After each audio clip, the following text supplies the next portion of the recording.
Magandang araw po sa inyo lahat. Ako po si Micah Angela and Ibarra na mag-aaral mula sa Grade 6 Einstein. Inatasan po kami ng aming guro na gumawa ng isang pabula.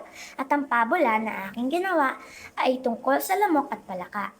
Isang araw, may isang lamok na napadaan sa isang palaisdaan at may napansin siya sa malayo at ito ang kanyang kapwa-lamok na kinakain ng isang dampuhalang palaka. Sa sobrang takot naman ni lamok, siya ay dali-daling lumipad papalayo. Ngunit siya ay tumama sa isang sanga at siya ay nalaglag. Hinabol siya ni palaka dahil di pa ito busog. Nagmakaawa naman si lamok kay palaka na huwag siyang kainin dahil isa lang din siyang lamok na nagugutom dahil wala siyang pamilya na bumubuhay sa kanya. Araw-araw naman naglilibot si lamok para lang may makain. Ngunit ang sabi naman ni lamok ay, wala akong pake, ha ha ha, kakainin pa rin kita dahil di pa ako busog. Dahil dyan, mas lalong natakot si lamok. Parang awa mo na, palaka. Ayoko pang mamatay, iba na lang ang kainin mo. Ayoko nga, ikaw ang gusto ko, dahil ang lusog-lusog mo. Habang sila ay nag-uusap, may isang dambuhalang isda na nakaagaw ng pansin kay palaka. At natakot siya dahil papalapit na papalapit ang isda. Kaya, humingi na ng tulong si palaka. Tulong-tulong, ayoko pang mamatay.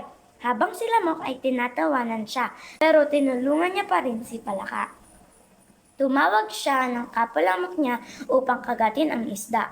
Dahil doon, umalis na lang ang isda dahil ang dami na nitong kagat mula sa mga lamok. Nagulat si palaka na kahit ganun, ang trato niya sa lamok ay tinulungan pa rin siya. Nagpasalamat si palaka kay lamok at kapwa lamok na tumulong sa kanya kanina. Salamat sa inyo! Kung hindi dahil sa inyo, patay na ako ngayon. Naku, wala yun. Basta, nandito lang kami sa tabi mo kung kailangan mo kami.